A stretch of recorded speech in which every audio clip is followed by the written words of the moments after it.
So before I've talked about a lot of the online censorship on the left and how easily people are blocked from groups for simply having differing opinions. This time, though, I'm going to talk about a much more pernicious form of online censorship, which I like to call weaponized reporting. So what this is when groups, pages, YouTube channels, or other assemblages of people of various political stripes send their users en masse to other pages or groups specifically with the intent of reporting their content to get it removed or to get the user who created the content they disagree with banned. It's a silencing and censorship technique, and typically what it does is it weaponizes community guidelines intended to keep communities safe from graphic and offensive content and uses it to tone police people who don't actually post things that are that objectionable. Most of these things can really only be taken down under the absolute strictest interpretation of these policies, and even then it's shaky. And it's basically one of the more frustrating things that I've seen a lot of other people deal with. I've read several articles about this, but also as my Facebook page has started to grow, I've interacted with a lot of admins from bigger pages, some with hundreds of thousands of followers, and what happens is when their content gets noticed by alt-right folks or anti-feminists, those groups then go and post them in troll groups, and everyone goes over and reports their content and typically gets staff members of those groups banned. It is not exclusive to right-wing users, but I definitely would say that right-wing users do it disproportionately and that the bans are enforced on behalf of right-wing users disproportionately. And that brings me to another point, which is that I'm not even ultimately blaming the shitty behavior of trolls for this problem, because while their behavior is shitty and reprehensible and cowardly and stupid, it's enabled by Facebook and other platforms who could easily remedy this situation and make it so that this is not such a large problem. Basically, platforms like Facebook make this possible by strictly enforcing the ban on some users' content but not on others. There's a huge lack of readily available support and appeals.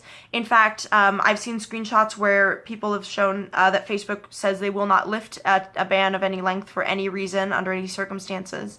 And there is no method of appeal. There's no way to contact anyone. So if your content's unjustly banned, it's just gone.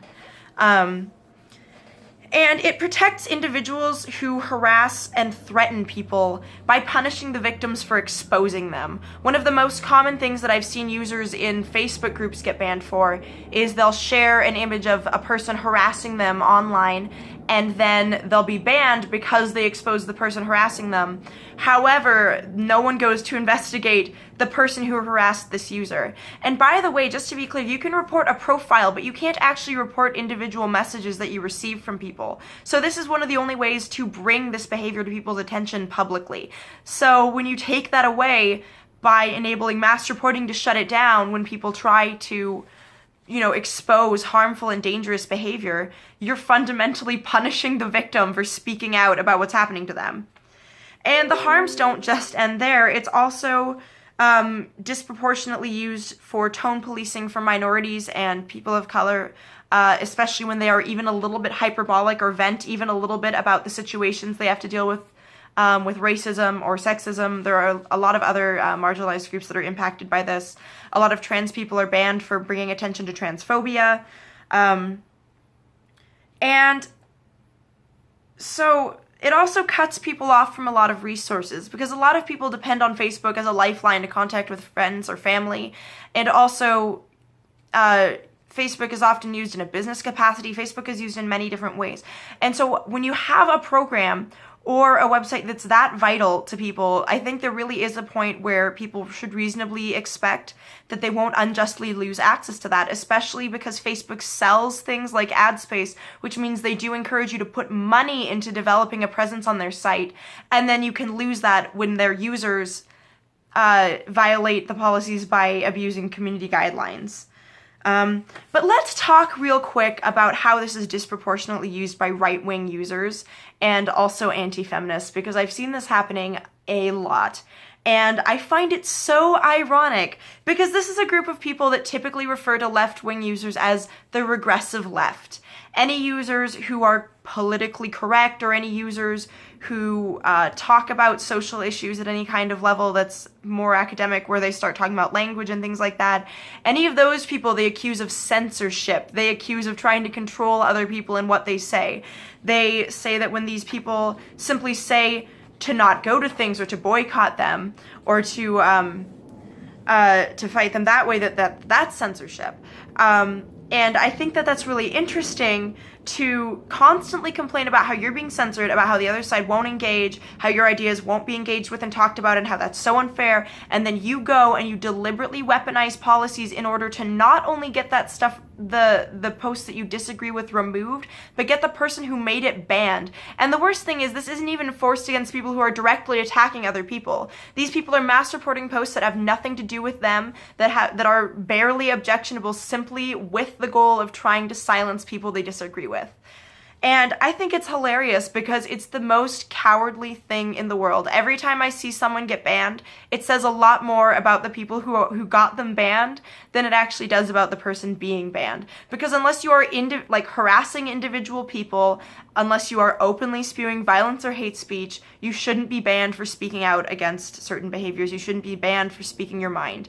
And to an extent, I would even defend certain right-wing Facebook users, but it really depends how far they go, because I'm not going to defend posts advocating for violence against people of color or racist posts or misogynistic posts. Like, I do think there is a line. I do think you can judge what level of that line is should be beyond appeals. Because that's my thing. You know, if they were a little overly cautious with their policies, but they had a robust appeals system, it wouldn't be a problem. But this enables users to do their shitty, cowardly, hypocritical behavior and do that without any kind of consequences or recompense. So, you know, the silencing is really a cowardly tactic of the losing side. The fact that they tell us constantly that we're not willing to come to the table to debate, that people aren't willing to debate, makes me laugh, because I'm honestly not very liberal with my ban button. The only time I really ban people from my Facebook or my YouTube is when they start spamming either violent or harassing comments that are beyond just arguments I disagree with. When people post just arguments I disagree with, I either respond to them or I leave them up for my users to respond to. Because even if I disagree with them, even if I think their speech is garbage and it's valueless, I actually see value in tearing it down and seeing other people tear it down. And so I find it hilarious that I get accused of being a member of the regressive left at the same time as watching people like me get censored constantly for daring to speak out against things that they disagree with. So, yeah, I don't think there's any middle ground on Nazis, and I don't think there's any middle ground on censorship for the sake of censorship. If you're censoring people just because you think it's funny or just because you disagree with their argument, then I think you are losing out on the ability to try to prove them wrong. But in particular, as it applies to the alt-right and anti-feminists, you either need to shut up about censorship and your freedom of speech, or you need to actually walk the fucking walk and stop it with this bullshit, because it's pathetic. So that's all I have on this nonsense. Feeder Saint bitches.